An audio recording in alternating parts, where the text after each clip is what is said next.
Hello, and welcome to the Tifo Football Podcast, Game Relevant.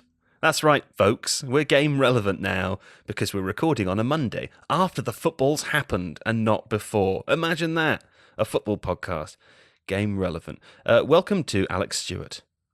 Hi, Joe, how are you doing? Game relevant, and Seb Stafford-Bloor. Hello, Joe Devine.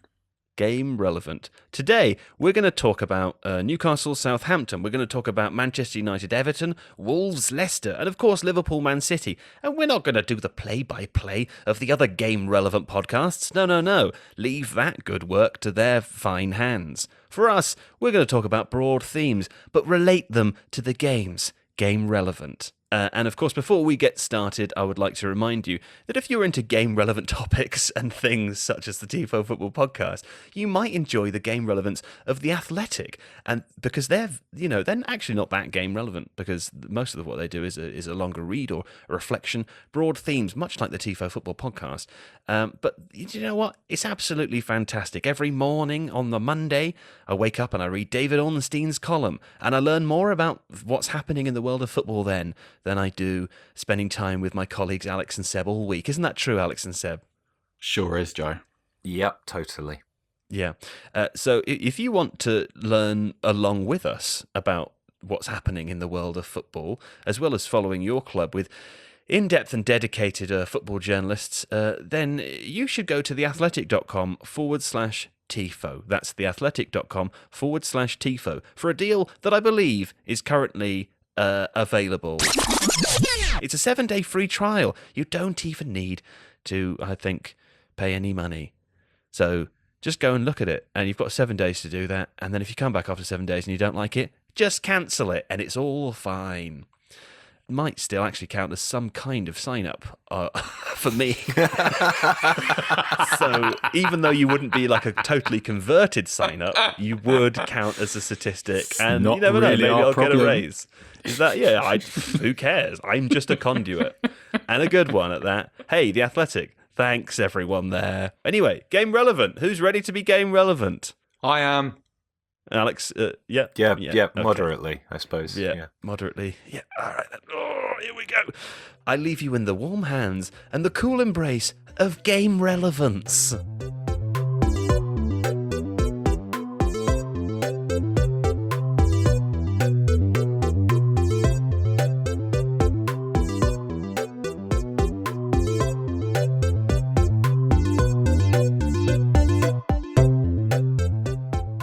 Okay, let's begin with Manchester City, who of course beat Liverpool 4-1 at Anfield over the weekend. Football relevant. Of course, the big talking point from this game was Phil Foden, who I rather embarrassingly text Alex to say at half-time, he's looking rather ineffective, isn't he, in that position? Didn't I, Alex? You did indeed, yes. Although you weren't wrong. He changed possession. Do you want to tell me why he wasn't? That's true. I think I was reading Michael Cox this morning, and Michael Cox said that he played in 4 different positions. The thing is, you responded to me with a very fair point, which is to say, yes, everyone does. So, don't pick on Phil Foden. And you were right, because in the second half, he really took the game by the grasp of its neck, the game he took. Yes, the game became his.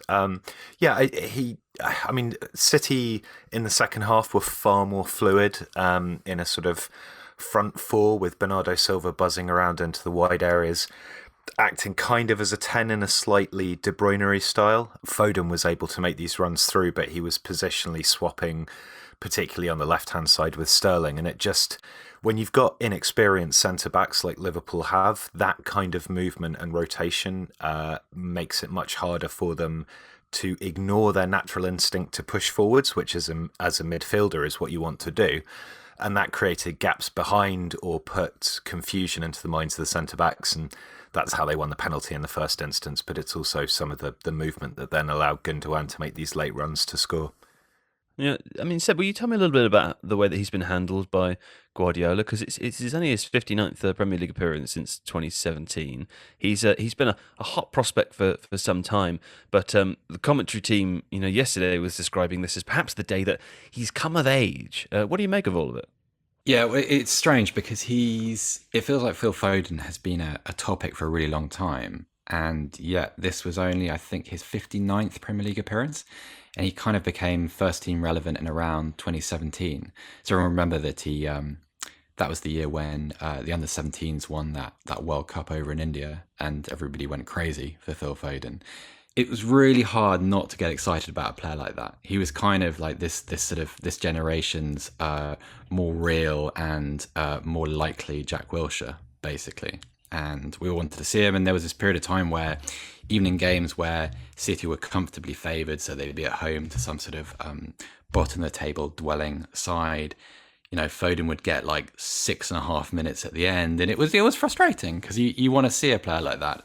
But Guardiola's been proven correct on this, because his game time is gradually increasing and has gradually increased over the last couple of years. And you guys were talking about sort of his first half performance. I feel like last season he would have been taken off. It would have been a kind of, okay, well, we've given the kid a go in a game of this caliber. Right, let's put on somebody else. Let's put on a... Well, there was a moment when Mahrez came off, actually, and was replaced by Gabriel Jesus, with Foden moving out to the right. And I think certainly if it wasn't half-time at that point, it would have been Foden coming off instead. I completely agree. And that felt like a really pivotal moment, not just in the game, but in his career. It was a sort of... I know we're probably guilty of overanalyzing these kind of things, but it felt like you are now of sufficient influence to be too important to take off in this game. And also, we're going to give you a little bit of license to be a bit crap for an hour, on the basis that for the last half an hour, you might take over the game. And that's exactly what happened. Yeah, and he certainly did, didn't he? I mean, his goal involvements were supreme, not to mention the smash into the back of the net. Of course, it was all helped by Alisson having a bit of a brain melt. Alex, what did you make of this as an ex-goalkeeper yourself? I mean, yes, obviously there's a bit of a brain melt. The clearances were poor. Partly, I think there was not as much movement from the centre-backs or the left-back with one of those passes as you would like to try and give those options. It seemed like no one noticed that there was a City player just kind of lurking there ready to intercept for the second one. I guess once you've made the first mistake, you're probably maybe dwelling on that a little bit too much, and that makes a second mistake significantly more likely. I think also jumping ahead ever so slightly, that may have been an issue with De Gea. Obviously, the second goal he sort of palmed weakly, and the third one he didn't come for nearly assertively enough. And I do wonder whether goalkeepers have that thing where if they've made an error, then that is too much of their thought process, and it can be very difficult to clear that out of the mind. But Liverpool's defensive movement didn't help either. I mean, it makes me feel rather comfortable, really, because I mainly remember a time when Liverpool didn't have a very good goalkeeper, or had a goalkeeper that was prone to making, semi-regular mistakes. So I wore it like a warm blanket, is what I'll say.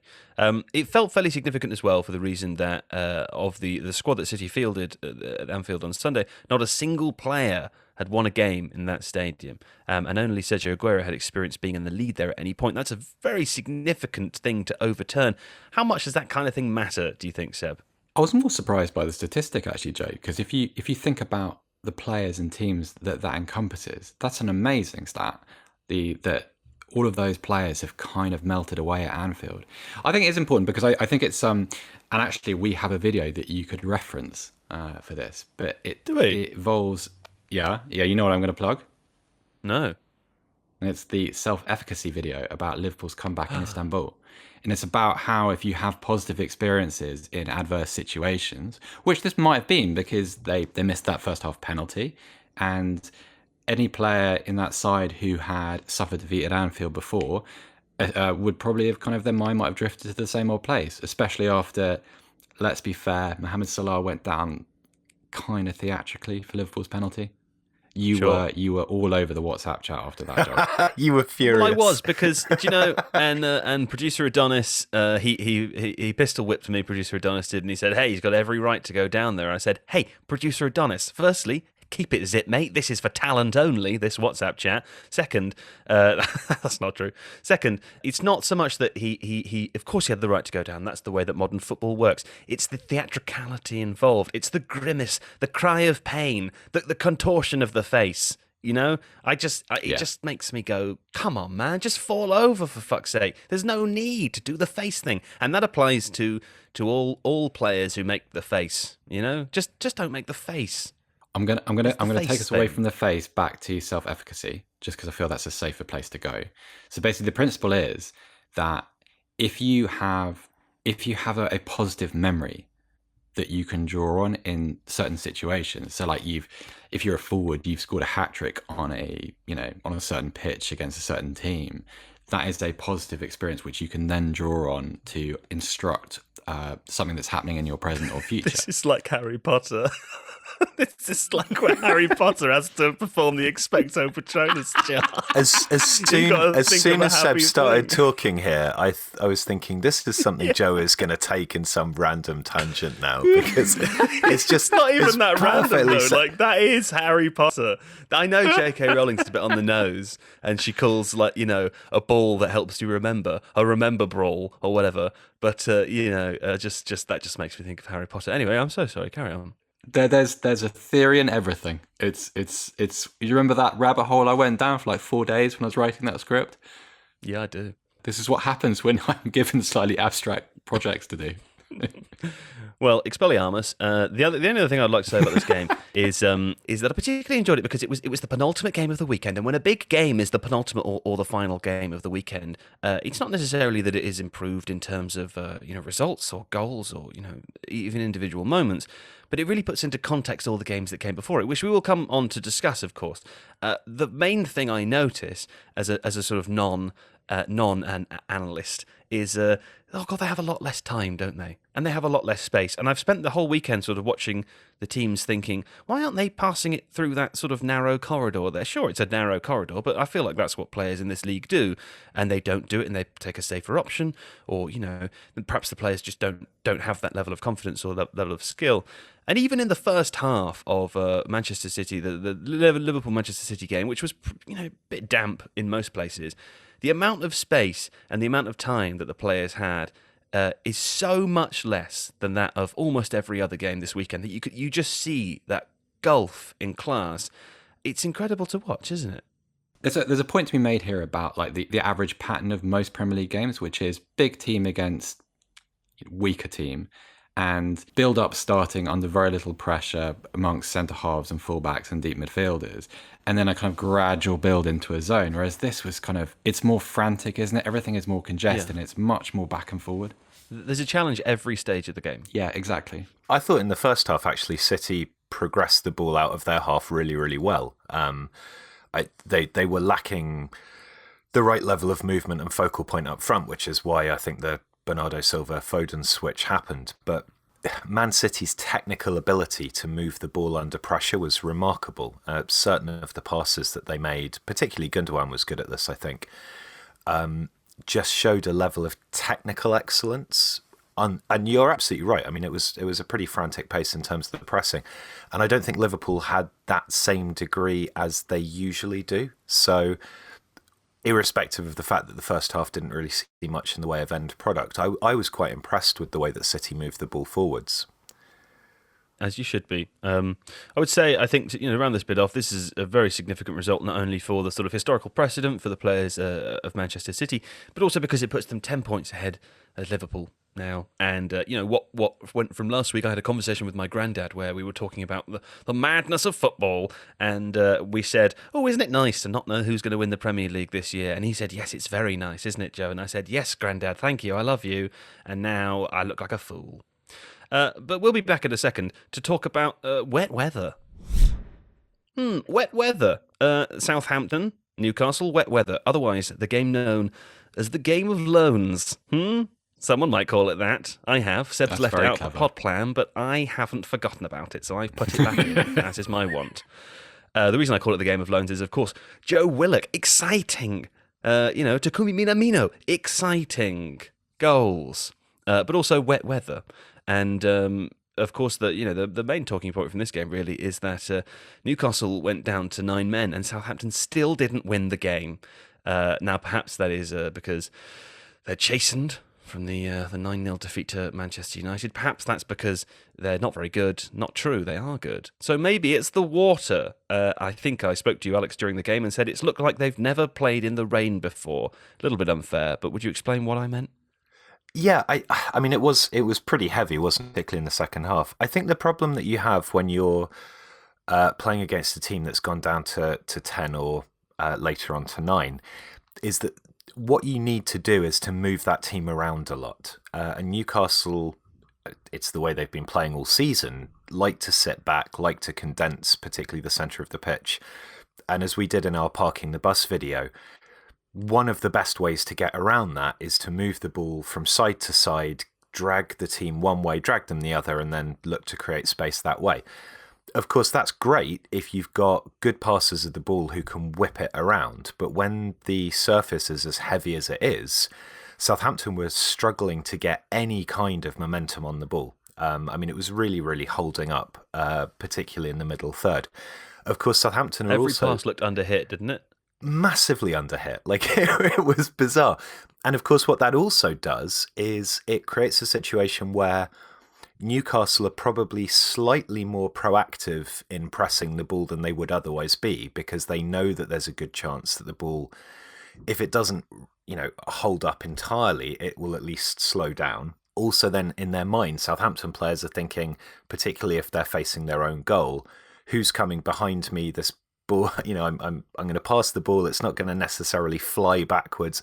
So there's a whole added level of pressure that comes from playing in conditions like that, which particularly don't suit a team that are trying to move the opposition around a lot when they're in quite a low block.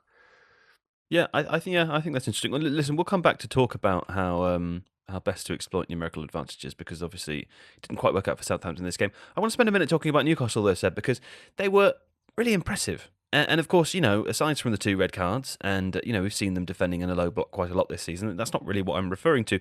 But the way that they took their goals and created their chances is a little unlike the Newcastle side that we've seen mostly so far this season. A big impact here, I think, was Joe Willock. And also Miguel Almiron had a fantastic game, and Alan Saint-Maximin started his first since November, I think.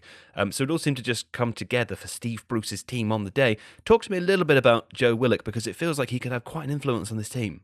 It does, doesn't it? I think we've talked about this a few times, about how Newcastle, at their worst, have looked like 10 players in quite a deep position, 40 yards of nothingness, and then Callum Wilson running about by himself. And it feels like, although Joe Willock isn't like an outright attacking midfielder, he's not Mesut Ozil, is he? But he's certainly someone that will go forward, and as such, feels like a nice little connecting piece. Let's also mention Graham Jones, because he came in to provide coaching support for Steve Bruce. That's a much bigger topic, and why a Premier League head coach needs to do that kind of describes something less than ideal. But he's had an effect. Everything that Newcastle do at the moment feels a little bit more balanced. I think a lot of the flaws are still there. They're still not great defensively, and they remain, regardless of what we're saying now, they remain a work in progress with the ball. But it's healthy, and I know that the second goal, for instance, was a big deflection, and the third one needed a pretty bad error from Ryan Bertrand to progress. But it's better, and Newcastle scoring 3 times at home feels like a real step in the right direction, and they were better. And Joe Willock feels like he's part of that. And also, I think one of the reasons why this loan move works, Joe, is that at Arsenal, Joe Willock is a good player, but as a kind of a youth product, his thunder was stolen a little bit by some of the better players there, Saka, Martinelli. They're players that it's easier to get more excited by. And as a result, Joe Willock is kind of, good player. He's kind of 7 out of 10, 8 out of 10. I think Newcastle's a really good opportunity for him to show that he belongs in a slightly higher category than that.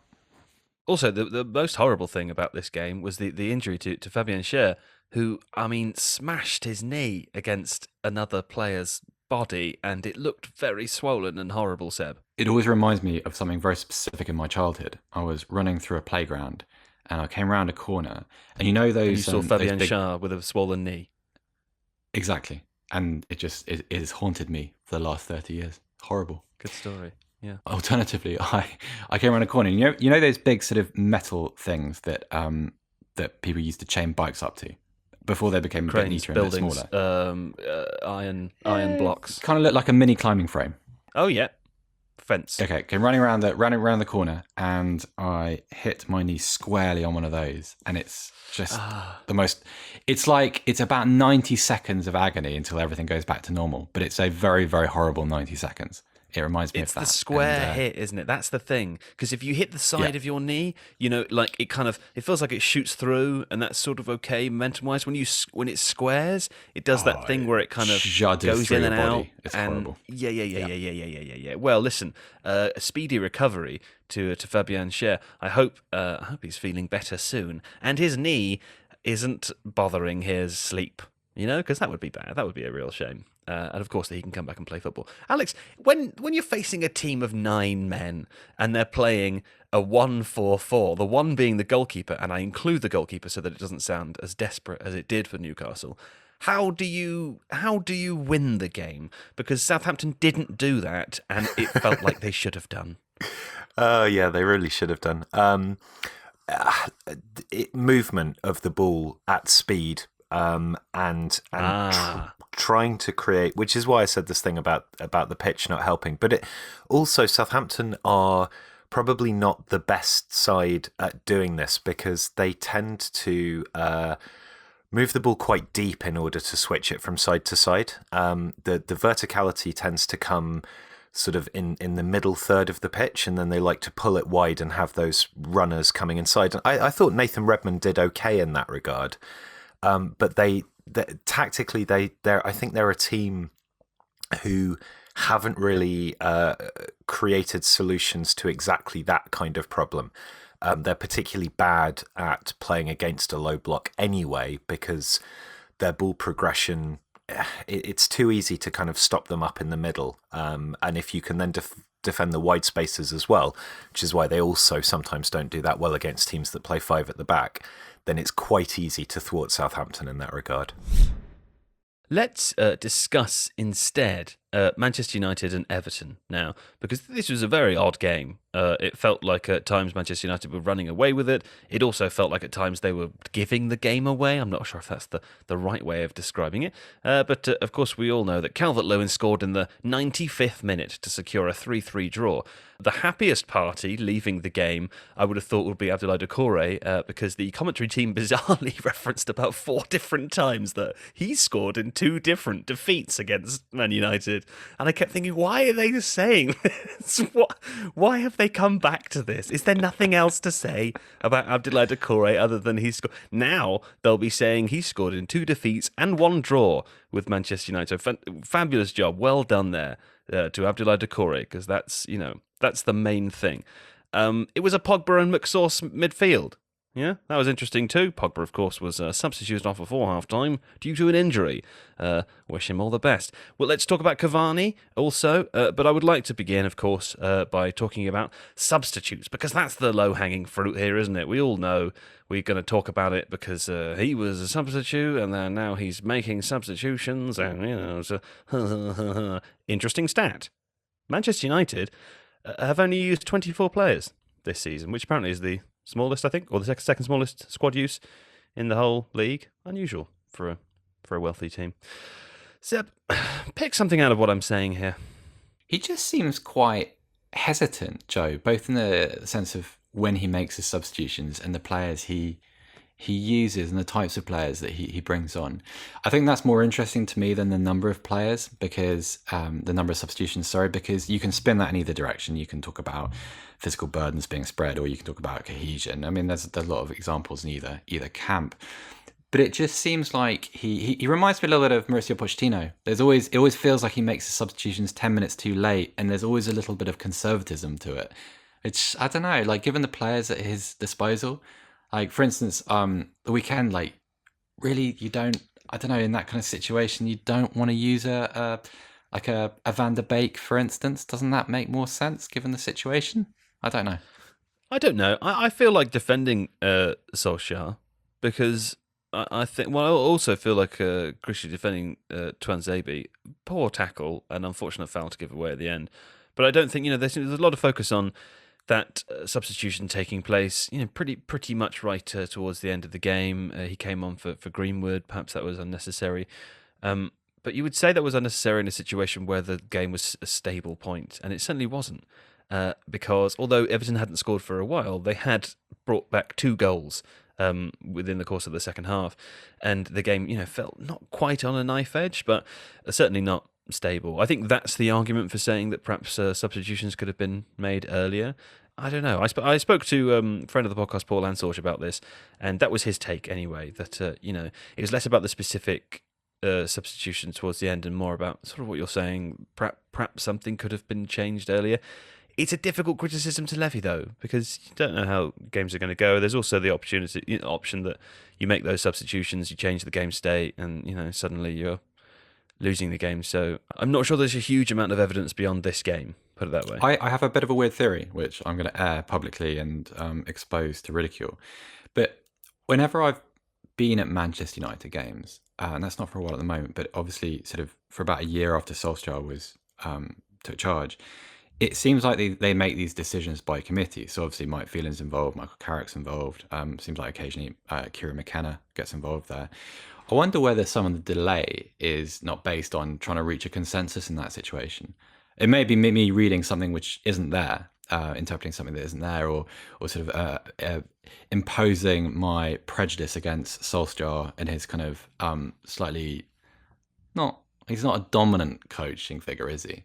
And so I'm wondering whether I'm sort of interpreting something that doesn't really exist. But it does feel as if there's just too much hesitation. I'm not sure that we can. I mean, are you saying this based on, inference you've drawn from watching them talk to each other? Yeah, hopeless bias, absolutely. But all I'm saying is that he's not. He's hardly an autocrat, is he? How do you know? No, but I've said that I don't know. I'm making a massive assumption, which I've chosen to air on the pod. I don't know. Have you ever seen a film about a cult?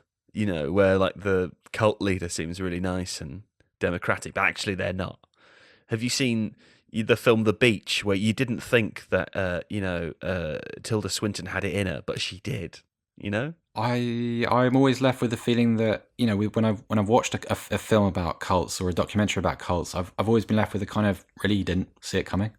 Like if you watch the Jonestown documentary, or the one about the ending. But with just like I mean, what was the sex cult one with the hugely creepy guy with the ponytail? You just think, really, you didn't want to place your entire faith in that guy? I mean, sure. I don't know how we got here, but it's a valid point to raise. He was the manager of a Norwegian team, I think, and then he used to play at the club.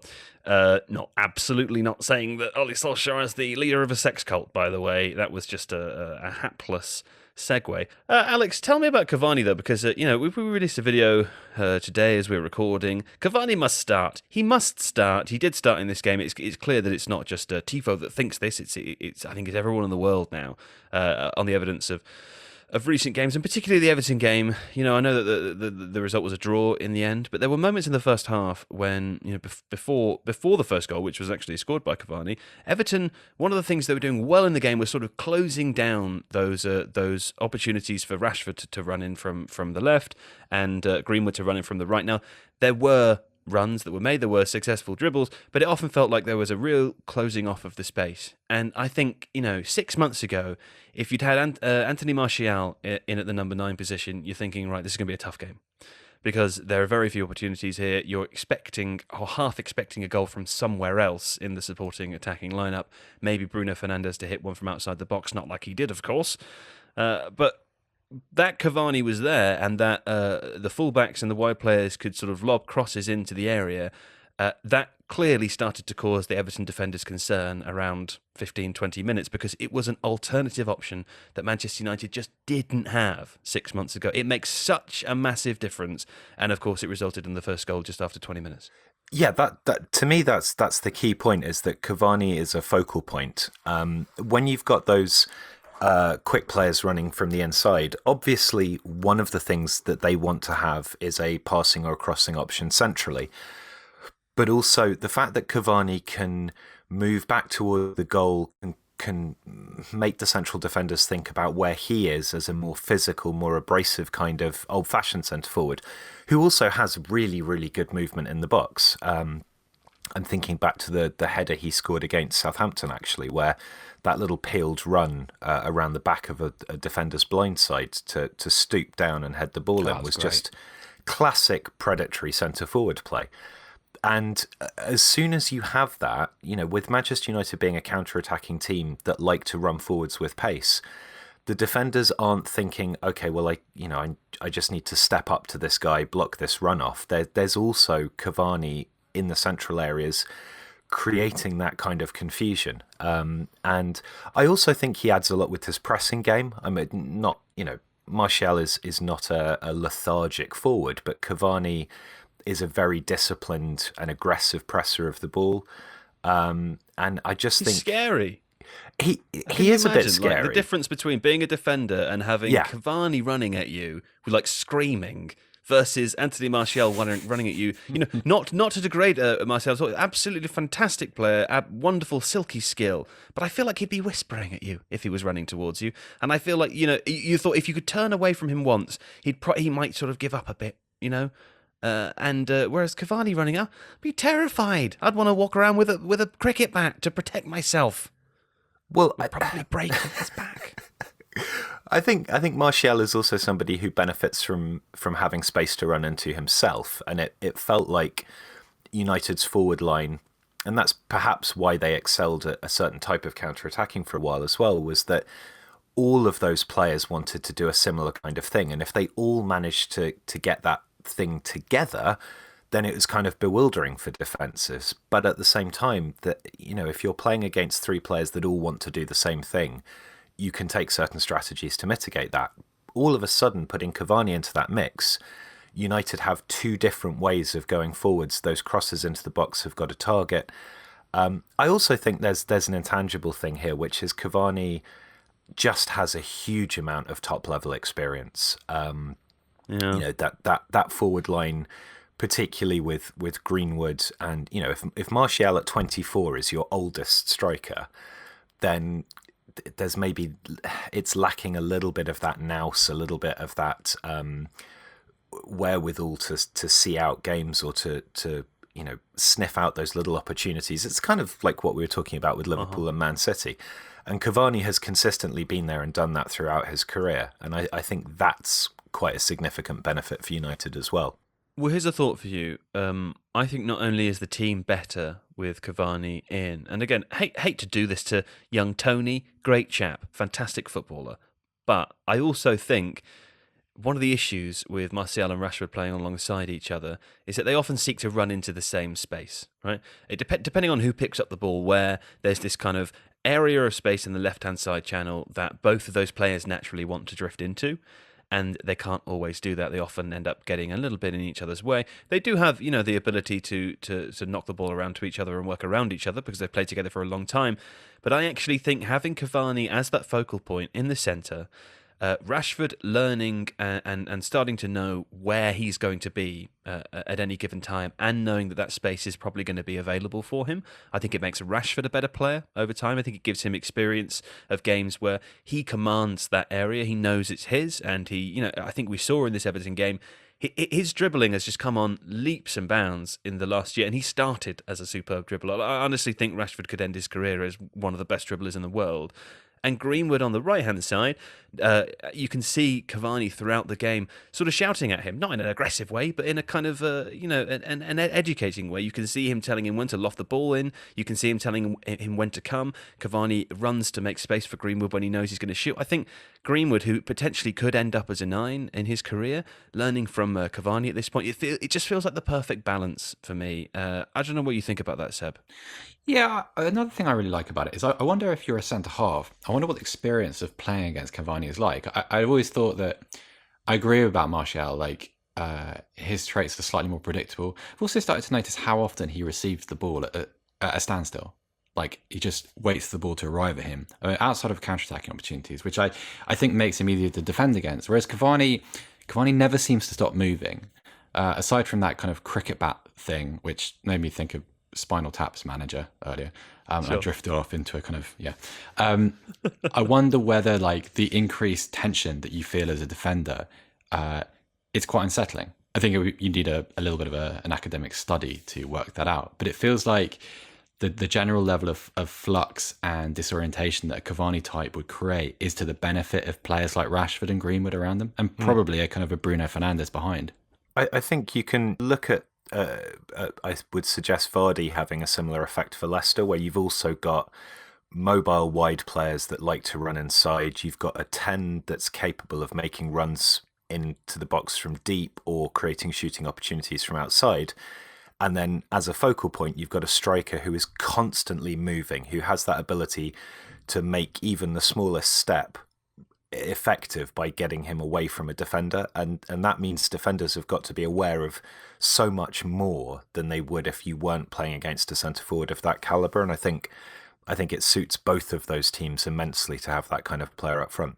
It also left me thinking, Seb, that Dominic Calvert-Lewin would actually be a good Manchester United striker after Cavani leaves, right? Yeah, I mean, I don't think that's even arguable. Dominic Calvert-Lewin, just in terms of everything he does, like we know we've talked about his skill set before, but like the personality is quite similar as well, which is or could be in the future. It's really interesting. He's such a good footballer. Yeah. 17 goals. Yeah, it really is. He really is. He really is. Also, Bruno Fernandes scored a fucking amazing goal, didn't he? So we'll leave it at that. So good. I appreciate that we've just spent quite a lot of this time talking about how good United's attacking line is. Of course, they didn't win the game. I don't know if it is worth spending a little bit of time talking about Everton, because, as we say, Calvert-Lewin again proved himself to be a difficult opponent, and James Rodriguez scored a goal, made a goal. I mean, his goal involvements have been fantastic so far this season. He's a great player, Seb. I love the crispness of that half volley of the equaliser. It's just such a neat little passage. It's so quick and precise and clever. It's just fun to watch. And speaking about players with experience, we could include him in that. Alex, I really like the way that Carlo Ancelotti has fit him into this system too, because we were all, I suppose, kind of expecting him to feature more centrally when he arrived, and actually he's been playing on the right of that forward three to great effect. Yeah, I think it's one of those things where what a player does is not necessarily determined by where they start on the pitch, and what he's able to do is whether he's playing. I mean, he was sort of slightly at the tip of a diamond in this game, but when he's playing on the right-hand side as well, he'll still drift in and find those spaces. And I think what was particularly nice with the way that Everton set up in this game was they allowed Richarlison to have that sort of free roll on the left-hand side. And so it created this tilting thing where Richarlison was able to make quite deep runs on the left-hand side. James Rodriguez could either drift out right or occupy a central space, and then Calvert-Lewin was the focal point. And I think that unbalanced thing created a situation for United's defenders where they weren't quite sure where the threat was going to come from. And once Everton started finding Richarlison in that left-hand space, particularly through Rodriguez getting the ball to him, but also from deeper, then Everton were able to attack United in a much more cohesive way. But Rodriguez is just one of those players that can execute things that other players can't even see, let alone do. Yeah, well, GG's to all involved. We'll be back in a minute to talk about Wolves, Leicester, and some fun stuff. Okay, Wolves and Leicester. A couple of talking points here. Of course, Leicester held to a 0-0 draw. Will they lose the title now? I don't care. Willian Jose, or Willian Jose, I think he's Brazilian, isn't he? Willian Jose. He's a new striker that Wolves have brought in. Of course, Raul Jimenez is still out suffering from that awful injury. And they really needed a striker, didn't they? They really needed a striker. Who wants to talk about this striker? Because he scored a lot of goals in La Liga, from what I have read. He has scored a lot of goals in La Liga. He got double figures in his last 4 full seasons for Real Sociedad. He seems like a much... Do you know what they call that, Alex? They call that a hot dog player, yeah? They call him Willian Hot Dog Jose because of the number of goals he scored makes people want to say hot dog. Okay. Yeah. I guess. There's not much I can do with that. He seems like a much more natural fit for Wolves' style in that he's able to drop off. He's able to collect the ball. He's quite a big guy. He's like 6'1", 6'2". Takes the ball well under pressure and then sprays it out to those quick, tricky wide players that Wolves had. He then has the pace to get forward. So I think he's able to mimic what Raul Jimenez offered in build-up significantly more than maybe Fabio Silva did. What's quite interesting as well is that I think he's adapting quite nicely to that style. At Sociedad, he was much more of a close focal point. So Sociedad had a more structured style of build-up with lots of shorter passes, and he was expected to very much just be in the 6-yard box to get on the end of clever balls, particularly from the wide players. So he's adapting well, which I think shows good intelligence, and he looks like a good signing for them. I have to say, I didn't really know anything about him before he came to the Premier League. He's kind of, despite that good scoring record, he was slightly off the radar for me, but I've been impressed. Well, let's see how he does. There's another player I would like you to talk about, Seb, and that is the player Pedro Neto, who, of course, without Jimenez and Jota, has clearly been Wolves' most dangerous attacking player.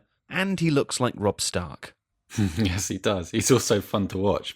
I think he's quite old-fashioned, isn't he? Yeah, young Wolf. I last season, I suppose his place in the conversation was as the unluckiest player in the whole of football, because everything he seemed to do well, at least, was ruled out by VAR for about 6 months. He has that quality that Gareth Bale used to have, which is he's able to sustain his acceleration over long distances, which, alongside things like skill and the ability to finish, and he's nice crosser of the ball, just makes him incredibly watchable. Also, for a team who at the moment are having to go south to north as quickly as possible, they're not building attacking moves that well, or at least they weren't until Willian Jose turned up. He's very useful because he can take advantage of space and numerical mismatches. You could see him turning into a really, really good player. As and when Wolves, if Wolves are returned to their kind of Raul Jimenez best and they replace Diogo Jota in their system, or if they can keep Daniel Podence fit, you can see him becoming really productive in the future. Absolutely. I think the key is that he is just fun to watch. I mean, he made so many dribbles in this game with Leicester. He ran Ricardo inside out for that whole first half, and it looked like, obviously, if there was going to be a goal, it was going to come from this left-hand side.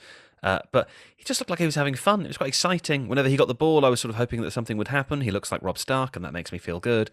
And he's the young wolf, so hopefully he can be good. As we know from the future, looking into the future, that skill that you've described of acceleration over long periods of time, that really disappears the older you get. So, doesn't hang about for very long, I don't think. Heed the words of Gareth Bale, Pedro Neto, young wolf. Fair fortune.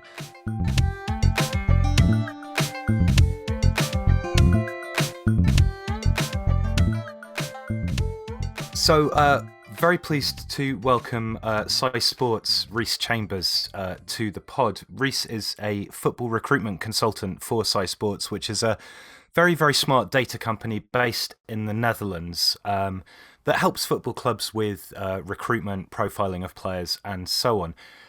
We're going to talk a little bit here about what is called GBE, which stands for Governing Body Endorsement. It's a post-Brexit issue that is now applied to UK football clubs by the FA.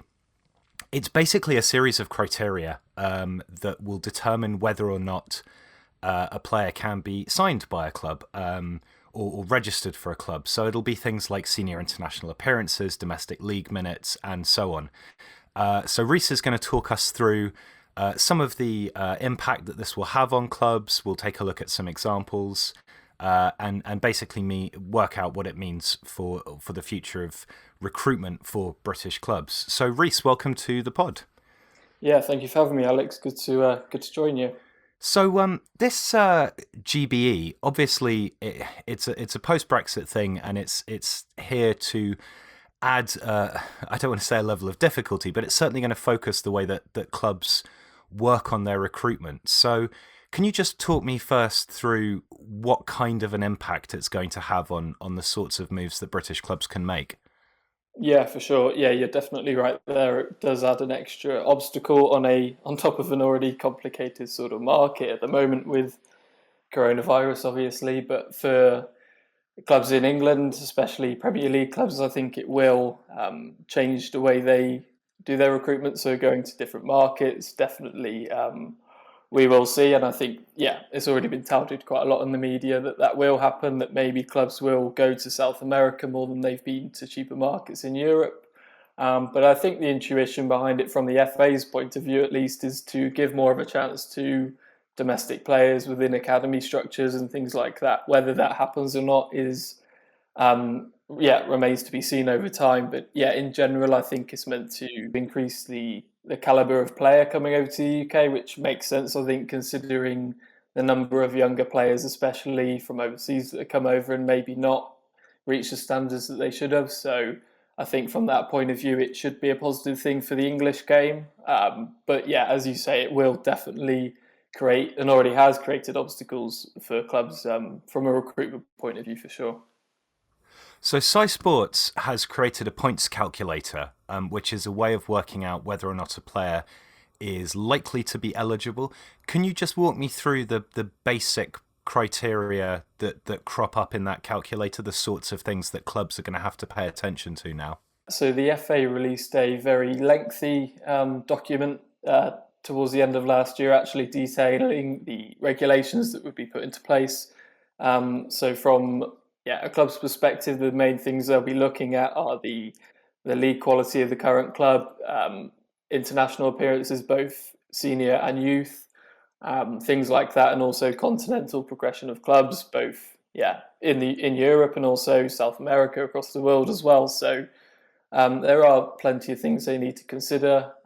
So from our point of view, developing a model, it's been a fairly a tough process to do, because they're brand new regulations to put in place. But from what we've done, and from having looked through the FA's document and spoken to clubs, we think is something that would be very useful. So in terms of clubs, let's look at the Premier League, for example.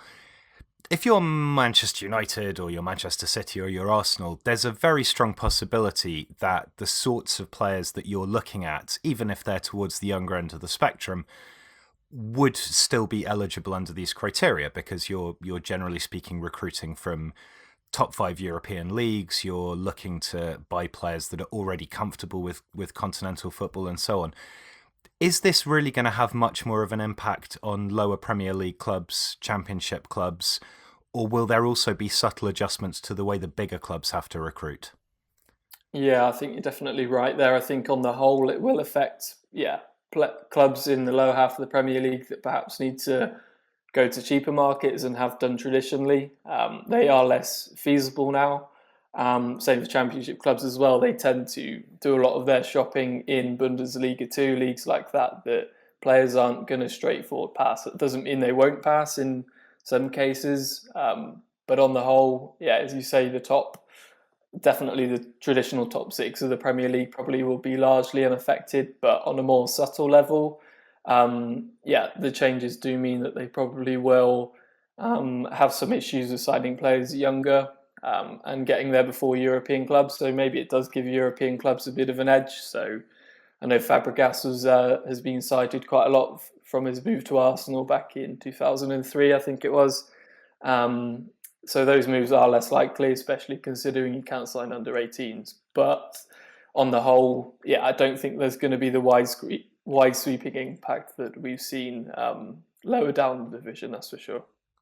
Is there a possibility that this is just going to entrench the positions of the top clubs, the ones that can straight away, afford to pick up a player who may only be 19 or 20 but is still getting regular minutes in a top European league or a top South American league, but also have the financial clout both to run a really, really strong academy and also poach younger academy players from smaller clubs? It seems like this is an opportunity that those really established clubs have to kind of put the squeeze on everybody else, both in the domestic market and the foreign market.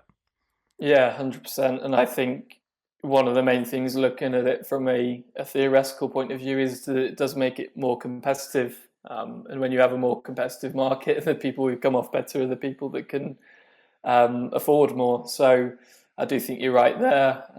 But in general, I think, especially within recruitment, and what we found as a company is the more clubs are receptive to innovation and to creativity in their recruitment processes, the more they'll get out of the resources they have. So every club has their own internal restrictions or battles, so to say. So I wouldn't say it's a negative thing across the board, but yeah, you're definitely right in terms of the top clubs maybe getting a bit more of an edge. But yeah, who knows how they'll react to it. I think only time will tell with that.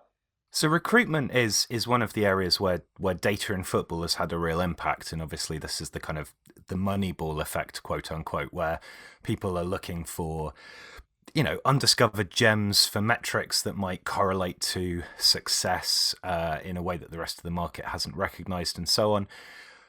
What are the sorts of strategies that clubs can look to use? I very, very briefly referenced, for example, buying to loan, but are we going to see people pushing into markets where maybe that wasn't the case previously?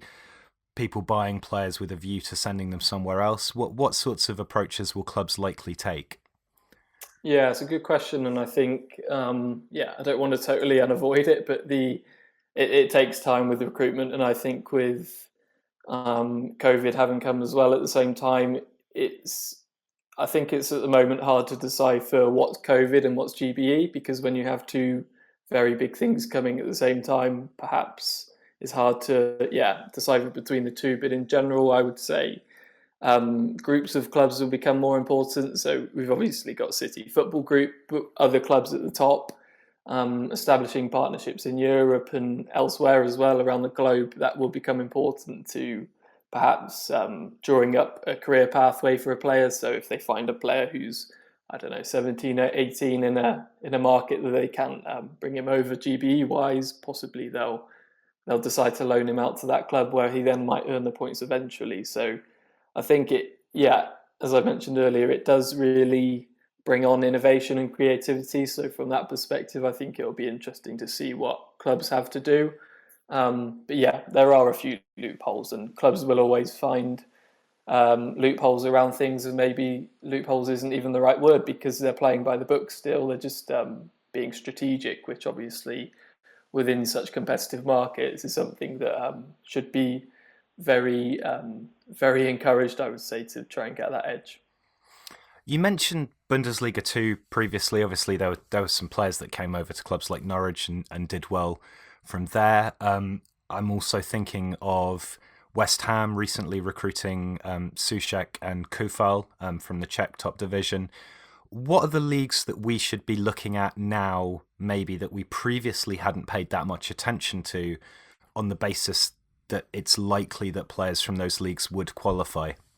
In terms of looking at specific leagues, I would say the Moises Caicedo deal from Independiente in South America is pretty much the tipping point, the example that clubs really expect, or the media, I would say, expected for clubs to go over to South America, where players are earning points not only through their league, but also through the Copa Libertadores, Copa Sudamericana. So those leagues are very important for that. And I think the talent over there obviously is a very big positive. Whether that means European markets are less viable or less sought after, again, it remains to be seen. But in general, I would say there has been some shift towards South America right now. Whether that just makes everybody flock over to South America and then the competition over there is just as hard, I'm not sure. But I would say that looking at it on paper, heading over to South America is not only a GBE thing, but also it's a cheaper market as well in some places. So that could be a positive that clubs look at. Talking of South America, obviously Manchester United recently signed Facundo Pellistri from Peñarol. They also picked up Amad Diallo, who was playing in Serie A for Atalanta. Would both of those deals likely have gone through under the new set of rules? Yeah, with Diallo, I don't think there's any question around that because, as you mentioned, he'd been playing in the top European league. So I think in terms of that, he would have been fine. Palestri's another one who's more interesting, especially, as I just mentioned, coming from South America as well.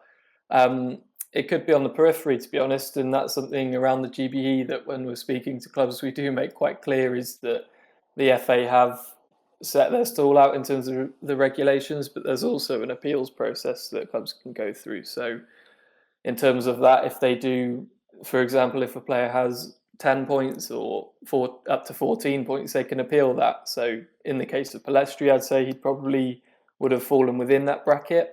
And then, of course, you have the fact that he's a very talented young player. So I don't think there would have been any issues eventually. But of course, as we mentioned at the beginning, it's another obstacle for the clubs especially to deal with. And it's not a cheap thing either. It takes time. And as everybody knows, time is a very valuable commodity within the transfer market. Yeah, I suppose particularly because with the easier access to data and video scouting now, there isn't really a part of the world that is more hidden than any other. I think that's one of the biggest changes that we've seen. So just before we go, I suppose my final question to you would be, do you think when we look at this in 5 years' time, we're going to see a lot more young English players coming up through the ranks and progressing into the first team in lower ranking clubs? Or is this one of these things that, you know, there'll be an adaptation period, of course, but actually the landscape isn't going to change too much over the longer term? I think in general it should help the chances of players being able to come through an academy, whether that transpires into regular first team minutes and, you know, eventually strengthening the national team. I'm not 100% sure on that. I would say that it is a positive thing on paper for English clubs, but as we've mentioned, clubs are very strategic in the way they go about recruitment, and that's obviously a positive because they get the most value out of the money that they have and the resources they have at hand. I think probably a lot of it is down to managerial situations as well, whether managers are open to, let's say, promoting players from the youth team and the youth setup. I think further down the chain, it's a big positive for younger players in England, especially. But whether we see more English players coming into the Premier League and the national setup at a higher level, I'm not 100% sure. But I'd say in general, it's a good thing. But yeah, as we say, we'll see when the time comes around in 5 years, and yeah, we'll see where we are then. I'm sure the game will be a different place by then, but hopefully a positive one for English clubs. Well, it's definitely going to have an impact in some regard, at least in the short term. So thank you very much, Reece, for coming on and walking us through this complicated new element to Brexit, because we needed another one of those. Thanks very much, and we'll catch up with you again soon, I'm sure. Yeah, thank you very much, guys. We're coming to the end of the podcast now, but I've got this thing, gang. I've got this cool thing. I thought of it over the weekend. I did it over the weekend, okay? What I did was, first I'll welcome you to Joe's Quotes and Facts database. It's Joe's Quotes and Facts database. Yeah, very exciting. We're all excited to be here. I did this over the weekend. I thought, wouldn't it be good if for every player in the Premier League, I had a fact and a quote? And so I did it over the weekend. I made a spreadsheet for every player in the Premier League. I didn't do that because that was going to take a really, really long time. So what I did was I made a quote and a fact for every player that plays as a defender or goalkeeper for the senior team of Arsenal. And that's what I did. But I'm going to finish it. I promise I'm going to finish it over the season, over the course of the season in my spare time, so that whenever we bring up a player like, Willian Jose or Pedro Neto, I can say, oh, did you know? Did you know? I can't do that at the moment because I thought I was too ambitious. I started alphabetically, and I started with a team that I didn't watch this weekend, and so I haven't featured in the conversation. Hang on. I'm going to rein you in there. So this thing that you told me to put on the pod plan but refused to tell me anything about, the segment is you're telling us about a secret project that's happening in the background. No. I'm going to invite you now. Involve it in the podcast. I'm going to invite you now to ask me about any defender or goal, and that includes the second and third goalkeepers, that play for Arsenal, and I'll tell you a fact about them and a quote that they've said. So, Seb, I'll ask you first. And bear in mind, don't pick a big player because they're more likely to come up in the future. And I want to get maximum value out of this because it's literally going to take me months. So pick a player that's unlikely to come up again. Rob Holding. Okay, well, that's very rude to Rob Holding. I feel like he probably is going to stay up in a conversation. But here we go anyway. Rob Holding. Holding has backpacked around Thailand, staying in £5 per night hostels with his friends. That's a fact about Rob Holding. And a quote from Rob Holding here, a little quote from Rob Holding. Rain or shine, still having a great time. That's a quote from Rob his Holding. Instagram. From his Instagram? Yeah, maybe. I can't remember. Alex, do you want to pick a player? Rune Runarsson. Yes, I'm glad you picked Rune Nice, Alex nice. Runarsson. Yeah. So Rune Alex is the son of Rune Christensen, a former professional footballer who is the only Icelander to have had more than 100 caps for the senior national team. Did you know that? I did actually. Yeah, Oh, sorry. Well, okay. Well, you can't win them all, can you?